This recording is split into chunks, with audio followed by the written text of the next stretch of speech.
안녕하세요. 저는 2살짜리 딸아이 하나를 키우고 있는 30대 초반의 여자입니다. 결혼한 지는 이제 2년이 아주 조금 넘어가고 있고요. 보시다시피 제가 임신을 하게 되면서 남편과 급하게 결혼 허락을 받고 결혼을 했습니다. 참고로 남편은 저하고 동갑내기이고요. 갑작스럽게 아이를 혼수로 가지게 된 것에 대해서 부끄럽고 힘들었습니다.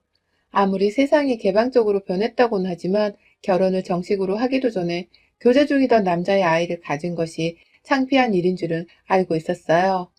하지만 임신을 한 게 저 혼자만의 잘못도 아니었고 성인 남녀가 쌍방으로 책임질 일을 만든 것이었기 때문에 어떻게든 뱃속 아이를 책임지려고 했습니다.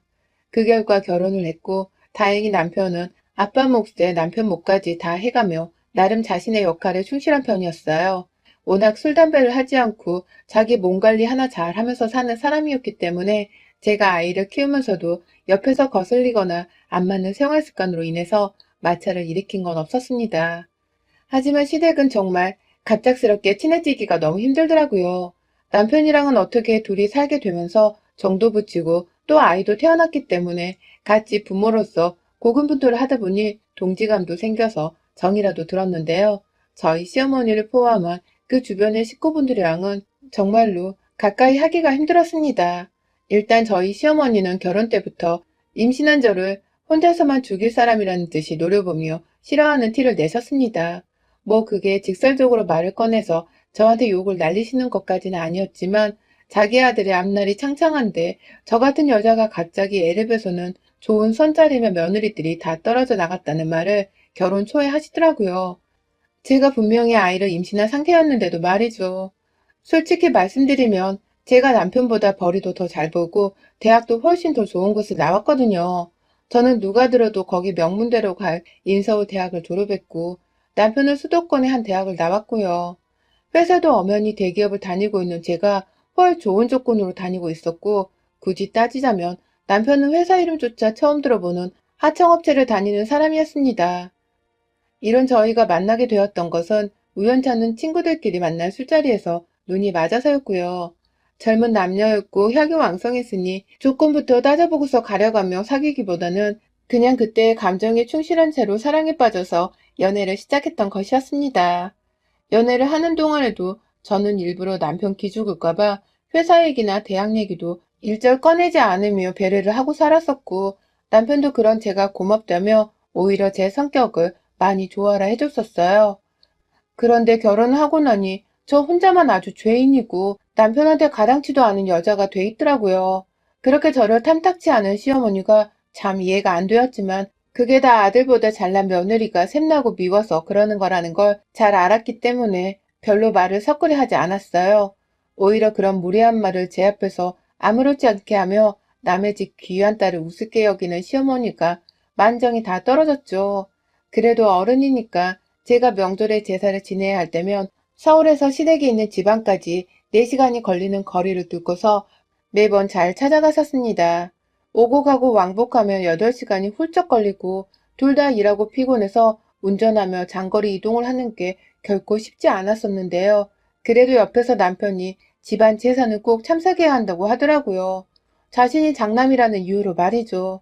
그러니 제가 별 수 있나요? 집안의 장남인데 결혼했다는 이유로 제가 장남을 하지 말라고 할 수도 없으니 남편을 따라서 시댁에 가는 수밖에요. 저도 맏며느리는 해본 적이 없어서 잘할 줄 모르고 서툴렀지만 그래도 와이프로서 남편과 척을 지고 싶지 않아서 시댁은 꼬박꼬박 참석을 했습니다. 그렇게 시댁에 가면 저는 거의 혼자서에만 봤던 것 같아요.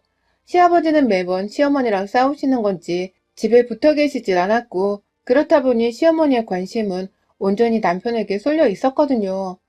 제 딸아이는 거들떠 보지도 않으려 하니 제가 그냥 뻘쭘한 마음에 아이만을 더 보고 있을 수밖에 없었습니다. 제게 기분이 좋은 소리나 칭찬 한 번을 해준 적이 없으셨던 시어머니께 저도 애를 쓰면서 잘 보이고 싶은 마음이 없어서 형식적으로 어머님이 시키는 일을 맡아 하면서 집안의 제사를 지내왔죠. 그런데 8월에 제사를 지내면서 제가 정말 어처구니 없는 일을 다 겪었습니다. 갑자기 시어머니께서 제사를 하나로 모아서 지내는 게 어떻겠냐며 저하고 동서한테 전화가 왔더라고요. 저하고 동서는 그리 가까운 사이도 아니고 동서도 일을 하다 보니 서로 바쁘다며 연락을 잘 하지 못하고 지내서 제사 때 말고는 잘 보지 못했는데요. 어머님은 동서한테 먼저 연락을 했다가 저한테 전화를 해서는 그러더라고요. 너는 큰애가 되어서 동서한테 먼저 안부 연락도 하고 좀 집안의 제사를 어떻게 하면 더 잘할 수 있을까 생각도 좀 해보면서 이끌어줘야 될 거 아니냐. 그게 큰 며느리가 할 일이 아니니? 라고 말입니다. 참 어처구니가 없었어요.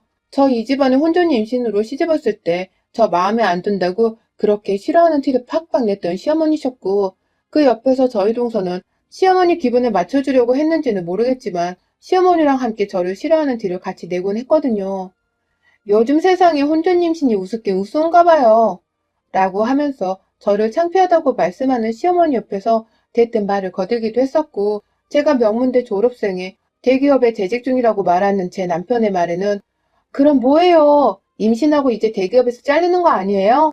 라면서 말을 비꼬기도 했었습니다. 그 말이 저는 너무 상처이고 기분이 더러워서 출산을 할 때까지도 그 말을 잊지 못했고요. 그 바람에 더 돛기를 품고서 끝까지 대기업에서 살아남아 보겠다며 직장을 다니고 있었던 거예요. 동서가 말하는 뽐새가 이렇다 보니 저는 절대로 동서랑 연락을 주고받으며 친하게 지내고 싶은 마음이 없었고 시어머니는 두말하면 잔소리였습니다. 그런데 저한테 이제 와서 큰며느리 어쩌고 하면서 동서를 가르치라 하니 기가 막힐 노릇이었죠. 동서가 퍽이나 제 말에 귀를 기울이면서 얘기를 듣겠나 싶기도 했고요. 그래서 어머님께도 솔직하게 말씀을 드렸습니다. 동서랑 같이 지내는 게 그리 쉽지도 않고 제가 직장 다니며 제사 일에 모두 다 신경 쓰는 게 정말 힘들다고 말이죠. 그러자 어머님도 그냥 알겠다고 말하시며 전화를 끊더라고요. 그렇게 상황이 조용히 정리가 된 줄 알았습니다. 그런데 바로 다음날 남편이 갑자기 시댁에 가자고 하는 거예요. 금요일 밤에 뜬금없이 말입니다.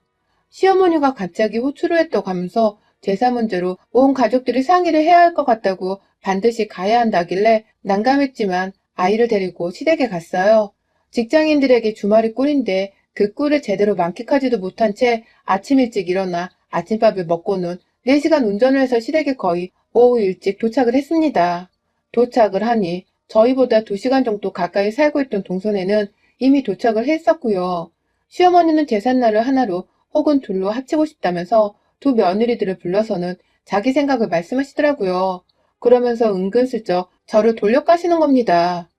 큰 며느리가 이런 건 알아서 해야 하는데 워낙 아시다시피 바쁘니까. 아휴, 내가 이 제사를 넘길 수도 없고 아직까지 나 혼자 안고 가야 하는구나. 다른 집들은 다 큰 며느리들이 중심이 되어서는 동서들도 이끌고 한다는데 둘째 너가 참 고생이 많겠구나. 라고 말이죠. 참 어처구니가 없었습니다. 정확히 따져보면 제사를 지내러 와서도 저도 똑같이 일을 하면 했지 절대로 동서보다 덜한 적이 없었거든요. 겨우 맏며느리답게 리더십을 가지지 못했다는 말도 안 되는 이유로 저를 까내리면서 옆에 있는 동서를 보란듯이 치켜 세우시는 어머님의 말이 너무 기분이 상했어요. 그치만 저는 그냥 대답을 하지 않았습니다. 당장 뭐라고 말을 하면 정말 큰 싸움이 날 것 같은 정도로 제가 너무 빈정이 상했던 바람에 최대한 아이를 생각해서 참아보려 했습니다. 결국 이런 저 덕분에 시어머니는 더 신이 나서는 동서 앞에서 저를 아주 무시한 채로 신랄하게 앞담화를 까셨어요. 내가 너 이럴 줄 알고 결혼할 때 반대했던 거다. 요즘 세상에 혼전 임신을 하는 애들이 정신이 똑바로 박힌 애들이냐? 그런데도 어쨌든 그 뱃속에 내 자식 핏줄이 자라고 있다고 하니까 내가 억지로 받아준 거 아니야. 그런데 이게 뭐니? 아니나 다를까 발랑 까져서는 맏며느리가 집안일을 나몰라라 하고 말이야. 조사님들이 얼마나 속이 상하시겠어. 맏며느리 아내가 제사를 하는 중 마는 중 신경도 안 쓰고 사니 말이야. 라면서 한참은 저를 앞에다 세워두고서 이런 말씀을 하시는데 저도 사람인지라 얼굴이 시뻘개지면서 민망하고 수치스러운 마음에 몸둘 바를 모르겠더라고요. 옆에서 동서는 저 보란듯이 그냥 아무 말도 안 한 채로 제 얼굴을 고의적으로 빤히 쳐다보고 있는데 순간 눈이 마주쳤을 때 정말 얄미워 죽겠더라고요. 무시를 하는 것만이 정답이었지만 그 상황에서 모든 걸 무시하는 게 너무 힘들었다는 것이 문제였습니다. 그러자 남편도 옆에서 보다 보다 제 얼굴 상태가 말이 아니었는지 한마디 하더라고요. 엄마, 이제 좀 그만하세요. 우리 집 제사인데 뭘 자꾸 맏며느리 어쩌고 하면서 야단이야. 요즘 세상이 어떤 세상인데. 그리고 나랑 얘랑 둘 다 이 집 아들인데 맏며느리도 뭐고 둘째 며느리도 뭐야. 재수 씨랑 자꾸 차별하지 말고 우리 와이프도 좀 예뻐해줘. 나보다 더 좋은 회사에서 돈도 더 많이 버느라 힘든 사람인데 내가 재산 문제로 이런 꼴까지 당하게 하면 정말 염치가 없잖아. 라고 말이죠. 그러다 어머님은 남편의 말을 듣다 말고서 저한테 대뜸 소리를 지르더라고요. 야, 너 네 남편 앞에서 네가 더 좋은 회사에서 돈 더 많이 번다고 평소에 유세도 떨었니? 라고 말입니다. 저는 가만히 있다가 그냥 봉변을 당한 상황이나 마찬가지였죠. 그러니 저도 더 이상은 못 참겠더라고요. 애를 계속 안고 있었기 때문에 애가 놀랄까봐 더욱 꽉 껴안았는데 그게 다 무용지물이었을 만큼 민감하게 목소리만 키운 채 소리를 지르는 시어머니를 멈추게 하고 싶었습니다. 그래서 저도 대답을 드렸어요. 어머님, 제가 어제 전화로도 말씀을 드렸잖아요. 제가 평상시에 집에서 그냥 놀고 있는 것도 아니고 애를 키우면서 회사까지 다니느라 정말 하루 1분이 모자라요. 몸만 피곤한 게 아니라 마음도 너무 지치고 힘들어요. 그런데 그 와중에 왕복으로 8시간, 차밀려면 10시간도 좋게 걸리는 거리를 이렇게 와서 나름 어머님 하는 말씀을 드려보려고 한 제 노력은 무시를 하시고 그저 동서를 잘 가르치지 못했다고 제사를 나서서 하려 하지 않는다며 잔소리만 하니까 저도 정말 어떻게 해야 할지 모르겠어요. 저는 아이를 낳아 키우려고 이 사람과 결혼한 거지 이 집안의 제사를 떠맡기 위해서 결혼을 한 게 아니에요. 라고 따박따박 토시 하나 틀리지 않고 말을 했어요. 나도 참을 만큼 참았다면서 평소 회사 밖에서 뱉어내는 말투로 아주 이성적이게 그냥 솔직하게 뱉어냈죠. 그러자 시어머니는 얘 봐라. 네가 며느리니까 이 집안에 시집으로 왔으면 제사는 당연히 떠맡고 지내야 하는 게 맞는 거야. 그 당연한 걸 왜 자꾸 네가 회사를 다녀서 힘들다는 얘기로 안 하려고 하는 거니. 내가 네 말에 그냥 아이고 그랬어요? 하고서 꼬리를 내려줄 줄 아니?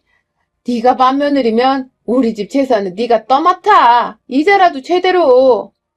라면서 급기야 자신이 제사는 더는 못하겠다며 그 자리에서 제게 모든 걸 다 떠넘길 테니 알아서 하라며 배째라는 소리를 하는 게 아니겠어요.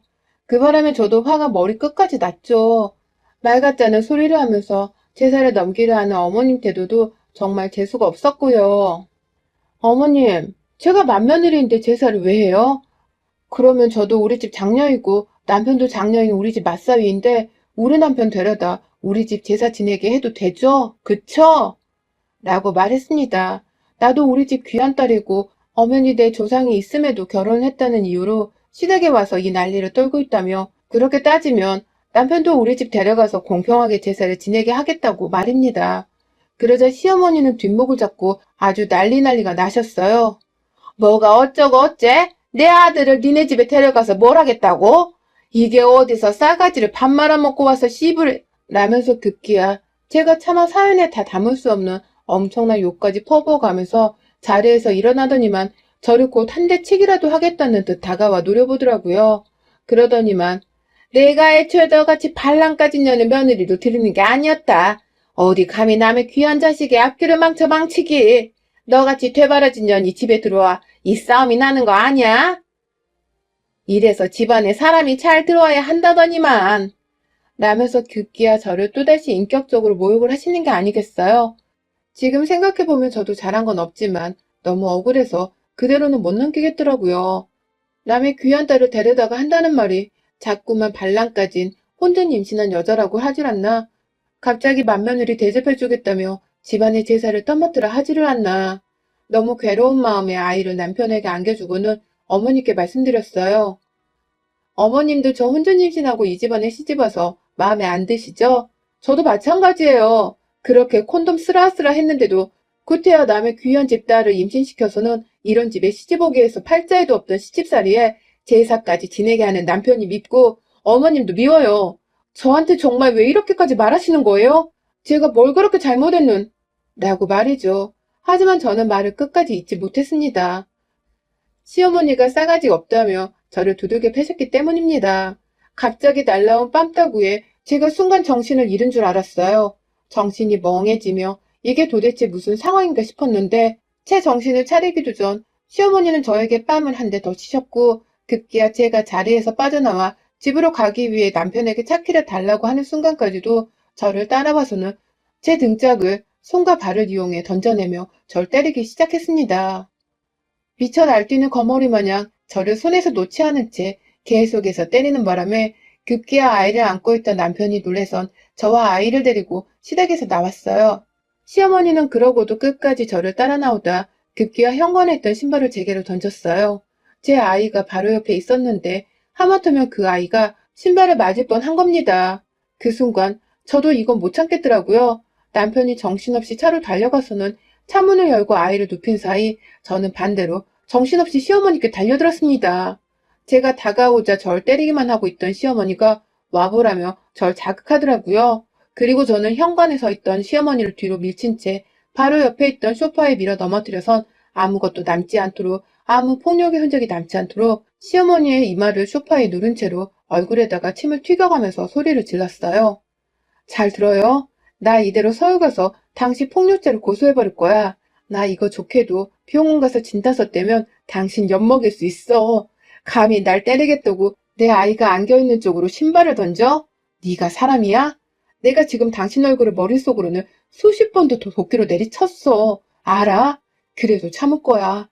나는 당신과는 다르게 명문대학교 나와서 좋은 직장도 다니고 있는 지식인이니까. 당신 같은 무식한 사람이 지 아들이 잘난 줄 알고서 짓거리는 말들 정도는 내가 고소 한 방으로 얼마든지 뭉개뜨릴 수 있으니까. 재산은 알아서 지내세요. 남의 집 기여하고 잘난 딸한테 감히 주제넘게 아들 타령 해대면서 부려먹을 생각 그만하고. 라고 말이죠.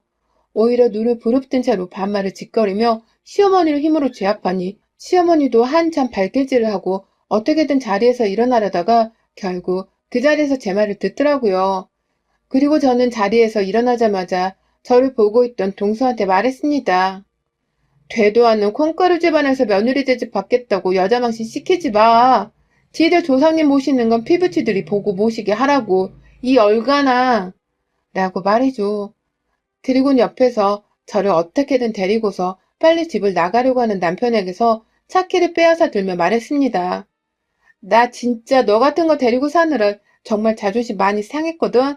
내 친구들은 다 사업하는 남자 아니면 같이 대기업 다니거나 전문직 다니는 사람한테 시집 갔는데 난 너 같은 조건 딸리는 남자한테 시집 와서 진짜 쪽팔린 적 많았어. 근데 이젠 하다하다 시애미까지 전할리네. 니네 엄마 정신 똑바로 차리게 하고서 집에 와. 그 전까지는 절대로 집에 발 들일 생각 하지 마. 난 지금 당장 병원 가서 진단서 뗄 거고 넌 내가 니네 엄마 고소할 때 어떻게 할지 생각 좀 해볼게. 라는 말과 함께 혼자 차에 시동을 걸고는 제 아이를 데리고 시댁을 빠져나왔습니다. 남편은 한참이나 저를 쫓아오겠다고 먼저 가는 차를 따라 뛰어오더라고요. 전화로도 수십 번은 했고 어떻게든 당장 택시 타고 따라갈 테니 제발 아이랑 조심히 집에 들어가 있으라면서 저를 진정시키기 위해 난리였어요. 하지만 저는 진정을 할 수 없었습니다. 태어나서 누구한테 두드려 맞은 것도 처음이었고 그게 바로 시댁에서 시어머니께 맞은 것이라 생각을 하니 우라통이 치밀어 올라서 감정을 주체할 수 없었어요. 차 안에서도 눈물은 눈물대로 흘러나왔고요. 결국 가장 시댁에서 가까이 있는 병원을 찾아갔고 그 자리에서 바로 상해 진단서를 뗐더니 전치 2주의 부상이라고 나오더라고요. 그거 들고서 집에 가면서는 저희 친정 부모님께 연락을 드려선 정말 숨도 못 쉴 만큼 꺼이꺼이 울었습니다.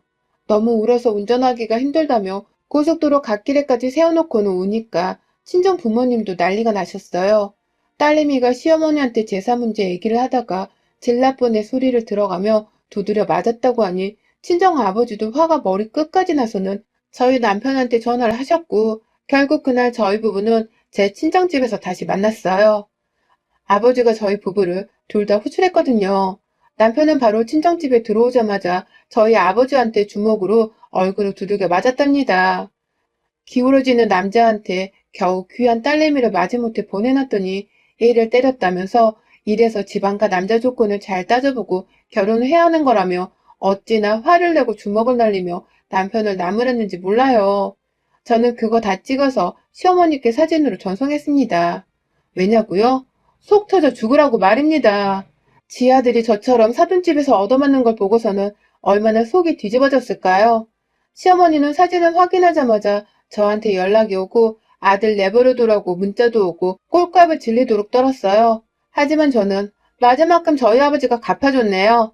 자기 자식 귀한 줄 알면 남의 자식 귀한 줄도 좀 알고 사세요. 라는 문자와 함께 시어머니를 차단했습니다. 그리고 저는 내일 바로 시어머니를 폭행죄로 고소하러 갑니다. 내 아이한테 신발까지 던진 건 절대로 봐줄 수가 없더라고요.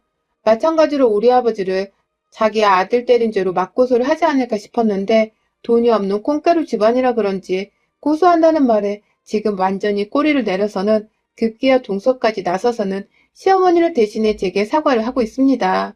시어머니가 사과를 받아오지 않으면 자기한테 제사를 다 물려주기로 했다며 그 말에 쫄아서는 제게 용서를 구하더라고요. 참, 동서나 시어머니나 정말 왜 그러고도 사는 건지 저로서는 이해가 가질 않아 기가 막힐 노릇이었어요. 어찌되었든 저는 절대로 시어머니를 용서하지 않을 것이고 남편은 끝까지 시어머니를 저처럼 멀리하고 원망한다는 가정하에 남편으로 두고 살 생각입니다. 저희 부모님은 당장 이혼하고 완전히 인연을 끊어내라고 하는데 남편이 울고불며 잘못했다고 사죄를 하는 모습을 보니 남편이 무슨 죄인가 싶어서 한 번은 봐주고 살아도 되지 않을까 싶더군요. 어디 한번 시어머니랑은 가벼운 합의금으로 끝이 나는 한이 있더라도 고소까지 겁을 주며 가버립니다. 맏며느리랑은 이렇게 영영 끝이라는 걸 제대로 보여주려 합니다. 여러분의 생각은 댓글로 남겨주세요. 오늘도 시청해주셔서 정말 감사합니다.